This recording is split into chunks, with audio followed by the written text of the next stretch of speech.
क्यों ना हम इस रिएक्शन लिखें और जल्दी से समझ लें। तो फर्स्ट वाला पार्ट हम कर रहे हैं कि KCl को हम रिएक्ट करा रहे हैं AgNO3 से। तो देखो क्या होता है, आसानी क्या होती है कि आप फटाफट से ऐसा है ना छोटा सा डायग्राम बना लो, है ना। एक बार आपको चीज़ें अगर क्लियर हो जाएगी तो उसके बाद हमें ज़्यादा दिमाग लगाने की ज़रूरत नहीं होती है। तो यहाँ पर उसने KCl लिया और यहाँ से वो AgNO3 डाल रहा है।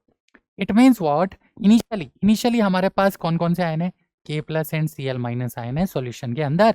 जब आप AgNO3 के साथ रिएक्ट कराओगे तो KNO3 बनेगा प्लस AgCl, जो कि आपका क्या होता है, प्रेसिपिटेट आउट हो जाता है। तो इसको तो हम हटा देते हैं, इसको देखने की जरूरत नहीं है।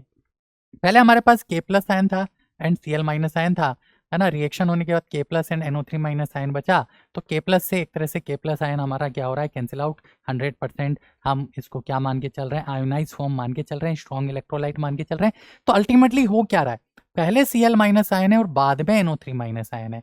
और जब हम ग्राफ बनाएंगे तो हम इन्हीं के अकॉर्डिंग ग्राफ बनाएंगे कि पहले Cl- था, बाद में NO3- था। तो इनकी आयनिक कंडक्टेंस की वैल्यू हम देखें तो ये रहा, देखो Cl- पहले 7.6 था और NO3- को हम देखें तो बाद में क्या हो रहा है, 7.2 हो रहा है।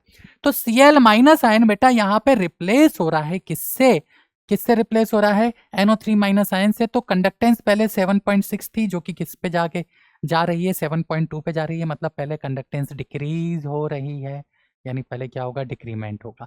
कब तक, जब तक कि पूरा का पूरा KCl आपका क्या नहीं हो जाता, है ना, कंज्यूम नहीं हो जाता, किस में नहीं चला जाता, KNO3 में नहीं चला जाता और आपका एंड पॉइंट नहीं आ जाता। अब जब एंड पॉइंट खत्म हो जाएगा, मतलब एंड पॉइंट आ जाएगा, तो उसके बाद आप अभी भी AgNO3 को फर्दर क्या कर रहे हो, ऐड कर रहे हो। जब AgNO3 को आप ऐड करोगे तो आपका ग्राफ फर्दर क्या होगा, इंक्रीज होगा, है ना। अब NO3- सेम है, एक्स्ट्रा जो है, मतलब जो हम जब वैल्यू निकालोगे तो इसका मतलब ये ग्राफ क्या होगा, इंक्रीज होता हुआ आएगा। स्लोप कैसे निकालोगे, आप इसकी कंडक्टेंस प्लस इसकी कंडक्टेंस को ऐड करके टोटल कंडक्टेंस निकाल लेना, इन दोनों की कंडक्टेंस को ऐड करके टोटल कंडक्टेंस निकाल लेना, क्या चेंज हो रहा है उससे हमें स्लोप पता पड़ जाएगा, है ना। तो स्लोप की तो हम बात कर लेंगे, नेचर हमें यहाँ पर मिल गया। ये फर्स्ट वाला हुआ। तो ऐसा कोई ग्राफ हमें दिख रहा है ना। अच्छा, अब अगर देखें तो ज़्यादा चेंज नहीं है, ज़्यादा चेंज नहीं है। तो अभी जो ये बनाया है ना शार्प चेंज, ये बनाना भी गलत होगा। आप अगर जब बनाओगे तो ज़्यादा चेंज नहीं है, मतलब ऐसा ऐसा ऐसा ऐसा कुछ आएगा। ये यहाँ पे लेट से एंड पॉइंट आ गया, उसके बाद क्या होगा, इंक्रीज होगा, ठीक है। ये ग्राफ बनेगा। नेक्स्ट अगर हम देखें तो सेकंड हमारे को क्या दिया है, इसी का रिवर्स दिया, AgNO3 वर्सेस KCl। तो इसी का रिवर्स यहाँ ले लेते हैं। इसी का रिवर्स आप जब यहाँ पर लोगे तो देखो, अब AgNO3 है हमारे पास किसके अंदर, फ्लास्क के अंदर, और उसमें आप KCl ऐड कर रहे हो तो क्या बनेगा, AgCl का प्रेसिपिटेट जिसको कि देखना नहीं है, प्लस KNO3। तो KNO3- आयन है तो देखो NO3- आयन से NO3- आयन कैंसिल आउट। तो Ag+ आयन आपका रिप्लेस हो रहा है किससे, K+ आयन से। तो हम क्यों ना Ag+ और K+ आयन पे फोकस करें। तो जब आप Ag+ और K+ आयन पे फोकस करोगे, कहाँ वैल्यूज दी हुई है हमें, तो ये रहा K+ और ये रहा Ag+। तो Ag+ 6.2 है और K+ 7.4 है, लिख दो वहां पर। तो ये 6.2 है और ये 7.4 है। तो इससे आपको क्या समझ में आया कि जैसे जैसे आप KCl को ऐड करोगे, कंडक्टेंस आपकी क्या होगी, इंक्रीज होगी। तो ये इंक्रीज होगी, फिर एंड पॉइंट आ जाएगा, उसके बाद तो आप पूरा का पूरा जो सॉल्यूशन डाल रहे हो तो कंडक्टेंस और इंक्रीज होनी है। तो इसका ग्राफ ये बनेगा, यानी ये हमारे पास P आ गया है, ये हमारे पास Q आ गया है, इसका हमने रफ ग्राफ बना लिया है, बाद में मैच करेंगे।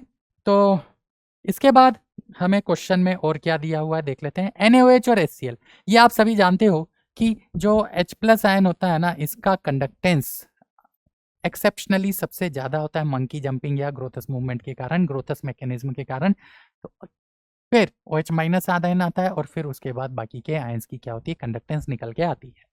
और अगर हम डेटा भी देखें, क्योंकि ये तो हम जानते हैं बट हम डेटा भी देखें, तो देखो H+ आयन की जो आयनिक कंडक्टेंस है वो सबसे ज़्यादा दे रखी है 35, OH- की हमें दे रखी है 19.9, है ना, और बाकी आयंस की उससे कम दे रखी है। तो OH- की भी कम है। तो पहले हमारे पास क्या है, फ्लास्क में NaOH है।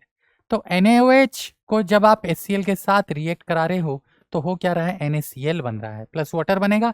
तो Na+ आयन तो अपनी जगह पर है, कौन सा आयन रिप्लेस हो रहा है, तो आपका जो OH- आयन है वो सब्सटीट्यूट हो रहा है Cl- आयन से।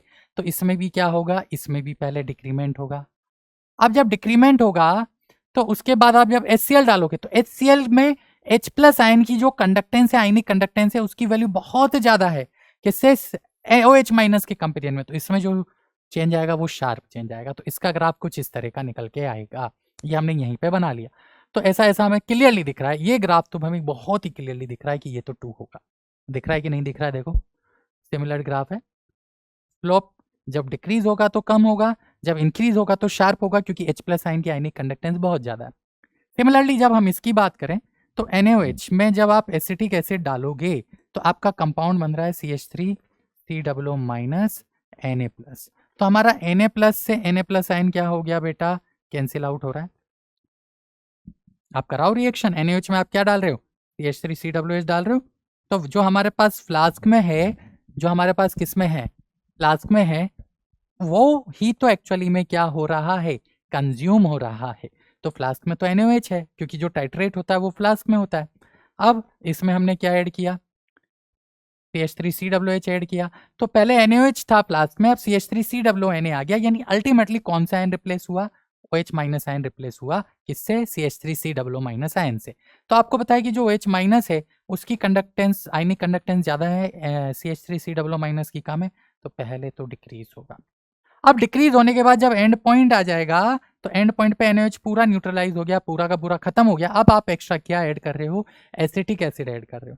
तो आपको पता है बेटा कि जो एसिटिक एसिड होता है ना, ये एक वीक एसिड है, और वीक एसिड 100% आयोनाइज नहीं होते हैं, यानी वीक एसिड के ऐड करने से आयंस में ज़्यादा कोई चेंज देखने को नहीं मिलेगा, ऑलमोस्ट कॉन्स्टेंट या बहुत स्लोली कंडक्टेंस क्या होगी, इंक्रीज होगी। तो इसका जो ग्राफ है ना वो कुछ कुछ देखो 5 के सिमिलर है।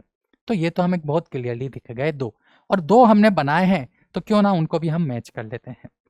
तो ये हमारे पास पी का है और ये हमारे पास क्यू का है।